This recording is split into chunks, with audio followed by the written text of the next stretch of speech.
Hello, welcome back to Making Money Manageable with Alan Dembski and Juliana Janson from Buffalo First Wealth Management. Today's topic came to us as we were doing some research and people were mentioning on our pages of a topic that we should do. And one of the ones that we thought was very interesting was, should younger workers set themselves up for retirement?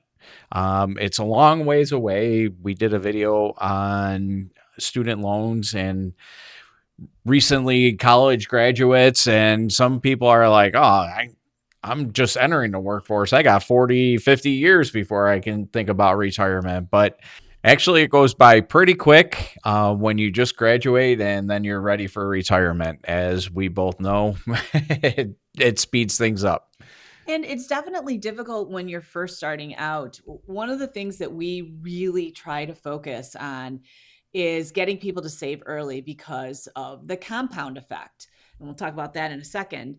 But the problem is when you're 22, retirement seems so far away. I've actually read articles that sometimes it's helpful to put a picture of an older you on your refrigerator so that you can picture yourself being old, because when you're in your 20s, it's really hard to imagine what it's like being retirement age. So I definitely understand that. And also, there are so many other expenses that are pressing on you, like student loans, like car loans, maybe saving for a house, a lot of new expenses that you're not used to paying. And retirement can seem like not as important of a goal.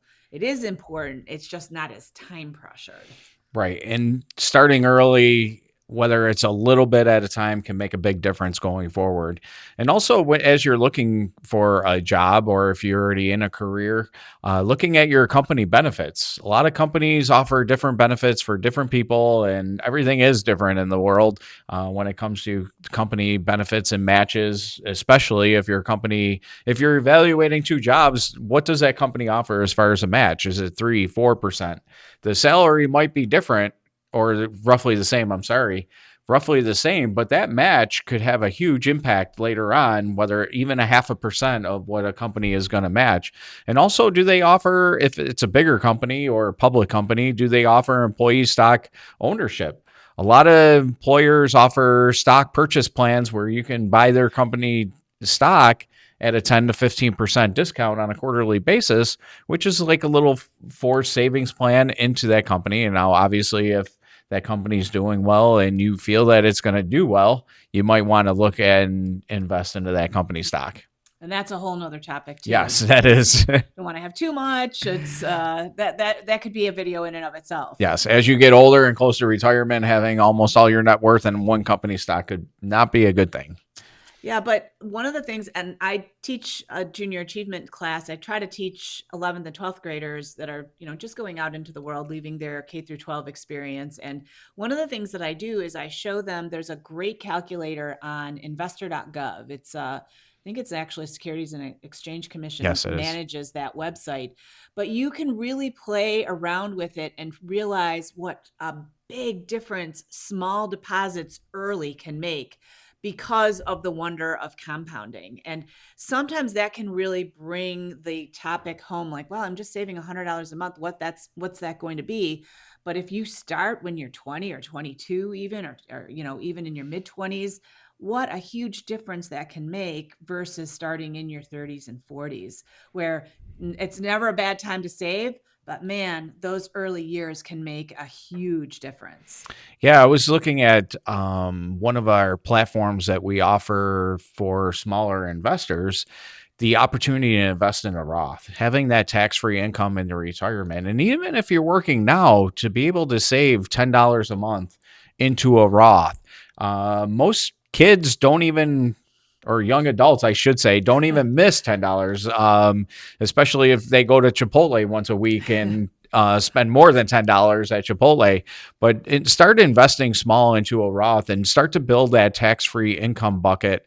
And also, if you have an opportunity with your employer to start contributing to a Roth and experience that tax-free income, because once you get to retirement, people, it might be 30, 40 years from now, but you can have a big chunk of change into pre-tax and really find yourself in a tax planning conundrum Mhm. of where should I start taking money and how much money do I have to take? Is it going to keep pushing me into higher tax brackets later on?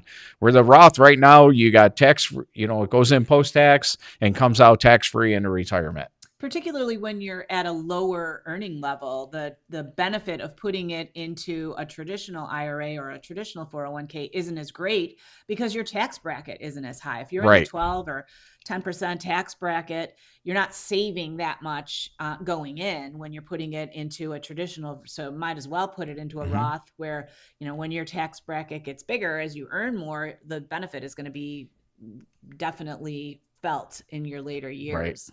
The other thing that we don't talk about much is the Social Security aspect of it, in terms of what your Social Security benefit is going to be at a later date versus what it's going to be, the benefits that you accrue in your later years of working versus the benefits that you accrue in your earlier years.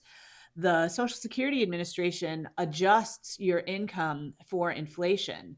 So, what you're earning in those early years can definitely make a big difference if somebody's thinking about maybe taking a couple gap years or, Oh, yeah. waiting to get started. Getting after it and starting that income stream early can really help your Social Security income down the line as well. For sure. We've been doing a lot of calculations with Social Security recently, and it really does make a huge impact earlier, the more money you make earlier. Yeah. Also, budgeting apps will help force that savings when you're younger, I think, because you'll know what your cash flow is, and then you can really understand where that money is going when you're using a budgeting app. I joked around with a national company where you might spend $10 or more. I don't want to drop any more promos for them. But certainly as you're analyzing your budget and figuring out how much more I can start to put towards retirement or in an investment account, it doesn't necessarily even mean that it has to be an IRA or a Roth. Just investing alone Mhm. will certainly make an impact later on with maybe it's just a brokerage account with one of the online brokerage companies that you can start investing a little bit at each month with. Yeah, the brokerage account is going to give you a lot of flexibility down the line in terms of if you need it for a house or if you need it for another large expense or going back to school, gives you a ton of flexibility. And none of these people are paying us yet to advertise their businesses. So if you are more interested in investing when you're younger, reach out to us and we can certainly get you on the right track. But certainly, if you're doing something that we didn't bring up in this short video, please drop a comment, let us know what you think, and we'll see you next time.